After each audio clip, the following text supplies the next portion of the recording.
একজন মানুষ যখন মারা যায়, দুনিয়া থেকে যখন এন্তেকাল হয়ে যায়, ওই ব্যক্তিটি কবর ভেতরে জীবিত কিনা।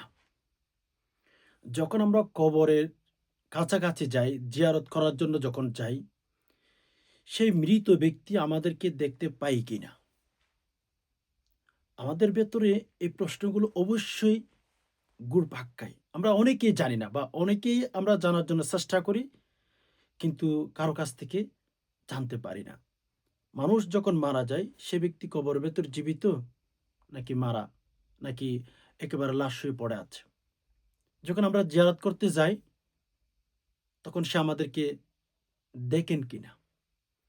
আমরা যখন সালাম করি, সালামের উত্তর দেই কিনা। ওকে? পাশাপাশি আমরা কিছু আমল শিখব যেন আমরা কবরের ভেতরে শান্তিতে থাকতে পারি। এই বিষয়গুলো একজন মুসলিম হিসাবে, ঈমানদার হিসাবে অবশ্যই আ জানা থাকা উচিত। কেননা আমরা সকলে কবরের ভেতরে যাব। তো এই বিষয়গুলো জানতে যদি চান, তাহলে আমি আপনাকে বলব একটু সবর করে ভিডিওটি শুরু থেকে শেষ অবধি মনোযোগ সহকারে দেখতে থাকুন। আমি সহজে কোরআন হাদিসকে সামনে রেখে কিছু তথ্য আপনাদেরকে দেওয়ার চেষ্টা করব। আর হ্যাঁ, এখনো পর্যন্ত যারা লাইক করেননি, অবশ্যই একটি লাইক করে ফেলুন। চ্যানেলটি সাবস্ক্রাইব করে অল নোটিফিকেশন অন করে ফেলুন। ১ম নাম্বারে আমরা যারা পৃথিবীতে এসেছি, আ অবশ্যই আমাদের কোথায় যেতে হবে? সেক্ষেত্রে কোরআনুল কারীমের একটি আয়াত আল্লাহ তাআলা আমাদেরকে বলেছেন, যারাই পৃথিবীতে এসেছি, কুল্লু নাফসিন যায়িকাতুল মাউত। রব্বুল আলামিন বলেছেন, তোমরা সকলেই মৃত্যুবরণ করবা। কুল্লু নাফসিন যায়িকাতুল মাউত। রব্বুল আলামিন বলেন, তোমরা সকলেই মৃত্যুবরণ করবা। সকলেই বলতে সকলেই। পৃথিবীতেই যে সমস্ত মানুষ বসবাস করে, সকলেই কিন্তু মৃত্যুবরণ করবে। এমনকি সকল ফেরেশতারা পর্যন্ত। আল্লাহ তাআলা আরশ আজিমের নিচে যারাই আছে সকলে মৃত্যুবরণ করবে। আজরাইল আলাইহিস সালাতু ওয়াস সালামের ব্যাপারে হাদিসের মধ্যে কথা এসেছে। উনিও ইন্তেকাল করবেন। আজরাইল, জিবরাইল আলাইহিস সালাতু ওয়াস সালামও ইন্তেকাল করবেন। যেমন হাদিসের কথা যদি আমি আপনাদেরকে একটু শেয়ার করি, আজরাইল আলাইহিস সালাতু ওয়াস সালামকে আল্লাহ তাআলা একদিন জিজ্ঞেস করবেন, আজরাইল বলো কে আছে পৃথিবীতে? তখন আজরাইল আলাইহিস সালাতু ওয়াস সালাম বলবেন, আল্লাহ এখন দুনিয়াতে সব শেষ করে দিয়েছি। আমি আছি আর আপনি আছেন। তখন মউত, মৃত্যু, এই যে জিনিসটা আজরাইলের উপরে আল্লাহ তাআলা ঢেলে দিবেন, চাপিয়ে দিবেন। আজরাইল আলাইহিস সালাতু ওয়াস সালাম তখন চিৎকার দিবেন, আল্লাহ! মৃত্যুর যন্ত্রণা এত যদি কঠিন হয়, আমি যদি আগে জানতাম, আমি কোন বনি আদমের রূহ আমি কব্জ করতাম না বা তাদেরকে আমি মেরে ফেলতাম না। এজন্য সম্মানিত দ্বীনি ভাই-বোন, বোঝাই যাচ্ছে যারাই পৃথিবীতে এসেছে, আরশ আজিমের নিচে যারা এসেছে সকলের মৃত্যুবরণ করতেই হবে। সে কথা কোরআনুল কারীমের ভেতরে রব্বুল আলামিন এক লিস্ট কোট করেছেন। কুল্লু নাফসিন যায়িকাতুল মাউত। আমরা সকলে মৃত্যুর স্বাদ গ্রহণ করব। এই পৃথিবীতে যদি কেউ জীবিত থাকতেন, সেটা হচ্ছেন আমার নবী, আপনার নবী, দু জাহানের নবী মুহাম্মদুর রাসূলুল্লাহ সাল্লাল্লাহু আলাইহি সাল্লাম। যেমন আজরাইলকে যখন আল্লাহ রাসূল সাল্লাল্লাহু আলাইহি সাল্লামের কাছে পাঠাইতেছিলেন, তখন আজরাইলকে আল্লাহ তাআলা কিছু উপদেশ দিয়েছিলেন। হে আজরাইল, এখন কিন্তু যাচ্ছ পৃথিবীর সবচেয়ে শ্রেষ্ঠ মানুষ। এখন তুমি যার কাছে ডিউটি পালন করতে যাইবে, পৃথিবীর সর্বশ্রেষ্ঠ মহামানব উনার কাছে তুমি যাইবা। আজরাইল তুমি শোনো, শোনো, হুট করে গিয়ে কিন্তু ঢুকে যাবেন না। হুট করে গিয়ে ঢুকে গেলে কিন্তু সমস্যা আছে। আমার বন্ধুর কাছে যখন যাইবা, আমার বন্ধুর কাছ থেকে অবশ্যই ১ম নাম্বারে অনুমতি নিবা। দুনিয়াতেই থাকতে চাই কিনা? দুনিয়া থেকে যদি আসার জন্য নিয়ত করে ফেলে, তখন আমার বন্ধুকে তুমি নিয়ে আসতে পারো। আর যদি অনুমতি না দেয়, তাহলে তুমি চলে আসবা। তাহলে তুমি চলেই আসবা। আমার বন্ধুকে দুনিয়া থেকে আনতে হবে না, ওখানেই থাকবেন উনি। আর যদি অনুমতি দিয়ে ফেলে তখন আমার বন্ধুকে নিয়ে আসতে পারো। আর যখন সিনায় হাত দিবে তখন অনুমতি নিবে, ইয়া রাসূলুল্লাহ আপনার সিনার মধ্যে হাত দিতেছি, দিতে পারবো কিনা? আল্লাহ পাক আজরাইলকে বললেন, যদি অনুমতি পাও তখন তুমি সিনায় হাত দিতে পারো। অনুমতি নিয়ে সব করেছে। আর আমরা যারা আছি আমাদের কাছ থেকে অনুমতি নিবেন না আল্লাহ তাআলা। অনুমতির প্রয়োজনও নাই। আল্লাহ সুবহানাহু ওয়া তাআলা আমাদের কাছ থেকে কোনোভাবেই অনুমতি নিবেন না। পৃথিবীতে একজন মহামানব আমার নবী, আপনার নবী মুহাম্মদ রাসূলুল্লাহ সাল্লাল্লাহু আলাইহি সাল্লামের কাছ থেকেই অনুমতি নিয়েছিলেন আজরাইল আলাইহিস সালাতু ওয়াস সালামের মাধ্যমে। মেরে আজিজু, যখন আমাদের মৃত্যুর সময় শেষ হয়ে যাবে, তখন আমাদের কাছ থেকে কোনো অনুমতি নিবেন না। কেননা আল্লাহ তাআলা আমাদেরকে জীবন দিয়েছেন, রূহ দিয়েছেন, এটাই আল্লাহ তাআলা নিয়ে যাচ্ছেন, এখানে অনুমতির কি আছে? আমি আপনাকে একটা জিনিস দিয়েছি, মোটামুটি আপাতত ব্যবহার করার জন্যে, আমি সেটা নিয়ে ফেলতে চাইলে আপনার অনুমতি লাগবে না। যেকোনো সময় আসতে পারে। যেকোনো সময় মৃত্যুর স্বাদ গ্রহণ করতে হতে পারে। যেকোনো সময় জীবনের বাতি নিভে যেতে পারে। একই দিন ফুরিয়ে যাবে তোমার জীবন ও হায়াত। একদিন ফুরিয়ে যাবে তোমার জীবন ও হায়াত। চোখের আলো নিবে যাবে হো, আসবে অমানিশা রাত। একদিন ফুরিয়ে যাবে তোমার জীবন ও হায়াত। একদিন ফুরিয়ে যাবে তোমার জীবন ও হায়াত। একদিন আমাদের লাইফ শেষ হয়ে যাবে।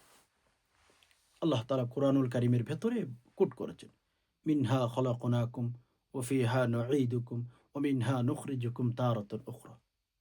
আল্লাহ বলেন, মিনহা খলাকনাকুম, তোমাদেরকে এখান থেকে তৈরি করা হয়েছে, তোমাদেরকে মাটি দিয়ে তৈরি করা হয়েছে। ওয়া ফিহা নুঈদুকুম, তোমরা সেখানে আবার চলে যাইবা। কুরআনুল কারীমের শব্দ মিনহা খলাকনাকুম, তোমাদেরকে এই মাটি দিয়ে তৈরি করা হয়েছে, মাটির ভেতরে তোমরা যাইবা। ওমিনহা নুখরিজুকুম তারাতান উখরা, আল্লাহ বলেন ওই মাটি থেকেই তোমাদেরকে আবার জীবিত করা হবে। আমরা সবাই যাব। প্রিয় দর্শক, মৃত্যুর যে একটা জামানা, যে একটা সময় অতিবাহিত হবে, সেটাকে আলমে বরজাখ বলা হয়ে থাকে, কবরের জগৎ। এই জগৎটা এমনই, কারো সাথে দেখা নাই, কথা নাই, বসা নাই, ওখানে একাই থাকতে হয়। এখানে একাই থাকতে হয়। কারোর সাথে দেখা নাই। একটু ভাবুন, চোখ বন্ধ করুন তো। এমন একটা কবর, যে কবরে গেলে কোনো দরজা জানালা নাই। অক্সিজেন কোথায় পাবো? মাটির বিছানায় কেমনে থাকবো? কখনো কি একবার চিন্তা করেছেন, ভাবছেন কখনো?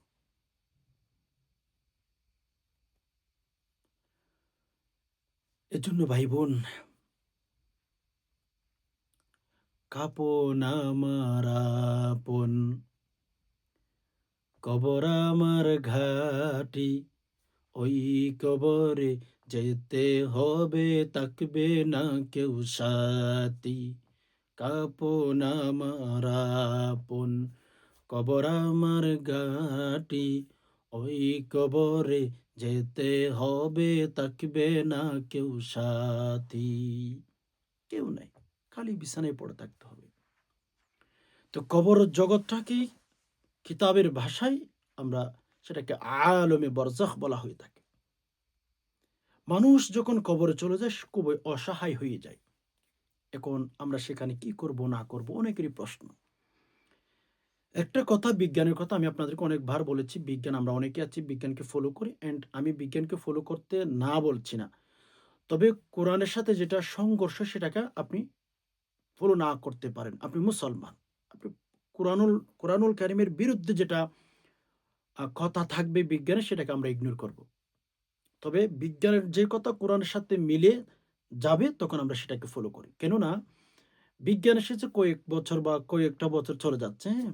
বেশি দিন হয় নাই। অ্যান্ড কোরআন এর আগে আমরা কোরআনকে ফলো করতে পারি। কেননা অলমোস্ট সাহাবীদের জামানায় বিজ্ঞান বলতে কোনো শব্দই ছিল না। ডিকশনারিতে কোনো শব্দই ছিল না বিজ্ঞান বলতে। কোরআন ছিল। কোরআনকে আপনার বিশ্বাস করতে হবে। বিজ্ঞান আগে তাদের তত্ত্ব ছিল যে কবরের ভেতর যখন মানুষ রাখা হয় তারা পচে গলে মাটি হয়ে যায়। বিজ্ঞানের ইনফরমেশন আরকি।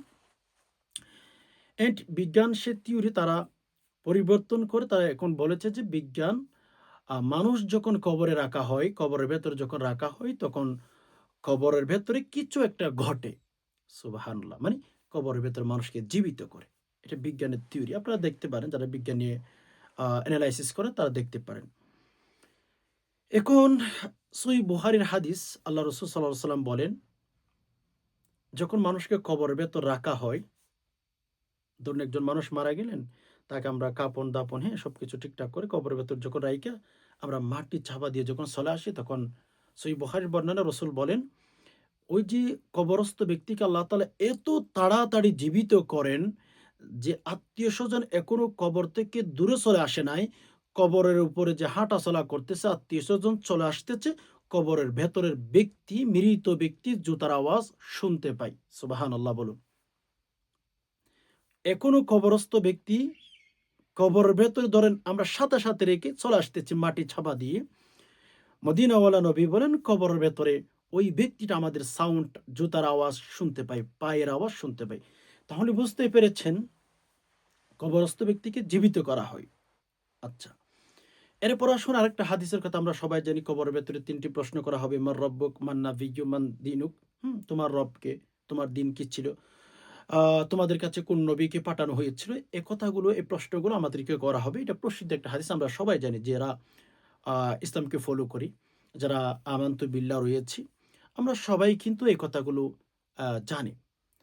তো এখান থেকে প্রমাণ হয় জীবিত ব্যক্তিকে প্রশ্ন করা হয়, মৃত ব্যক্তিকে প্রশ্ন করা হয় না। আমরা এগুলো জানি। ফের আমরা কবরে যখন যাব, কবরের ভেতরে ইনশাআল্লাহ আমাদেরকে জীবিত করবেন। সেখানে আমাদের প্রশ্ন করা হবে। এখন প্রশ্ন হচ্ছে, কবরস্থ ব্যক্তিকে যখন আমরা জিয়ারত করতে যাই, যখন সালাম করি, সে শুনতে পায় কিনা? সম্মানিত দিনী ভাই-বোন, কবরস্থ ব্যক্তি, হুম? যখন আমরা আত্মীয়স্বজনকে কবরে রেখে চলে আসি, তখন তার দেহটা মাটি হয়ে যায়, খেয়ে ফেলে মাটি। অ্যান্ড তার রূহটা জীবিত থাকে। হাদিসের বর্ণনায় সেটা নিয়ে অনেক ইখতিলাফ আছে, অনেক মতানৈক্য করেছে, সনদ নিয়ে অনেক কথা রয়েছে। তবে সর্বোপরি যে কথাটা আপনাদেরকে শেয়ার করব, আল্লাহ তাআলা মৃত ব্যক্তিকেই এমন কিছু শক্তি দেন, এমন কিছু অঙ্গ-প্রত্যঙ্গ বা এমন কিছু জিনিস আল্লাহ তাআলা দান করেন কবরের ভেতরে। কোন আত্মীয়স্বজন যখন তাকে সালাম করতে যায়, তাকে জিয়ারত করতে যায়, তখন অবশ্যই সালামের উত্তর দেয়। কিন্তু আমরা তাকে দেখি না বা শুনতে পাই না। আল্লাহ তাআলা কবরের ভেতরে সেরকম কিছু জিনিস দিয়ে তাকে তৈরি করে, সৃষ্টি করে। যেন আত্মীয়স্বজন গেলে তার উত্তর দিতে পারে, সালাম উত্তর দিতে পারে, তাদেরকে যেন দেখে, সেরকম ব্যবস্থা আল্লাহ তাআলা কবরের ভেতর রেখেছেন। বাস এতটুকু বিশ্বাস আমাদের করতে হবে। সেটা কিভাবে করবে না করবে আল্লাহ পাক রব্বুল আলামিন ভালো জানেন। প্রিয় দর্শক, সর্বোপরি নেক আমল করতে হবে। প্রত্যেকদিন মাগরিবের এশার নামাজের পরে, প্রত্যেকদিন এশার নামাজের পরে সূরাতুল মুলক পড়লে কবর আযাব মাপ পাবেন। এটা হাদিসের ভেতরে এসেছে। কবরের ভেতরে শান্তি পাবেন। এছাড়া মানুষের গীবত না করা, হারাম না খাওয়া, হ্যাঁ? নামাজ, রোজা, ইবাদত বন্দেগী এগুলো করলে কবরের ভেতর শান্তি পাবেন। আশা করি সংক্ষিপ্ত একটি আলোচনার ভেতরে কবরের জগৎ কেমন হবে, কবরের ভেতর মানুষ জীবিত থাকবে কিনা অলমোস্ট আপনি বুঝতে পেরেছেন। আল্লাহ তাআলা আমাদের সবাইকে কবরে যেন শান্তিতে থাকতে পারি, সেই মতো জীবন গড়ে কবরে যাওয়ার তৌফিক দান করুন। আমিন। আল্লাহ তাআলার কাছে দোয়া করি, আল্লাহ যারা কথাগুলো শুনছেন, ধর্মের কথাগুলো, ইসলামের কথাগুলো, আল্লাহ আপনি সবাইকে শান্তিতে রাখুন। আল্লাহ সবাইকে নিরাপত্তার মধ্যে রাখুন। আল্লাহ সবার ইনকামের মধ্যে বারাকা দান করুন। আল্লাহ সকলের গুনাহগুলো ক্ষমা করে দিন। আল্লাহ যে সমস্ত ভাই-বোন ঋণগ্রস্ত হয়ে গেছেন, আল্লাহ ঋণগুলো পরিশোধ করার মতো ব্যবস্থা করে দিন। আল্লাহ, আমরা যারা ঈমানদার রয়েছি আল্লাহ আমাদের অন্তরের ভেতরে গুনার প্রতি ঘৃণা জমিয়ে দিন। আমিন। আজকে এই পর্যন্তই, দেখা হবে অন্য কোন ইসলামিক ভিডিওতে। ততক্ষণ পর্যন্ত আল্লাহ সুবহানাহু ওয়া তাআলা আমাদের সবাইকে ভালো রাখুক, সুস্থ রাখুক। আমিন। হাযা মা ইনদি ওয়া লিল মিনাল্লাহ আলাইহি তাওয়াক্কালতু ওয়া ইলাইহি উনীব। আসসালামু আলাইকুম ওয়া রাহমাতুল্লাহি ওয়া বারাকাতুহু।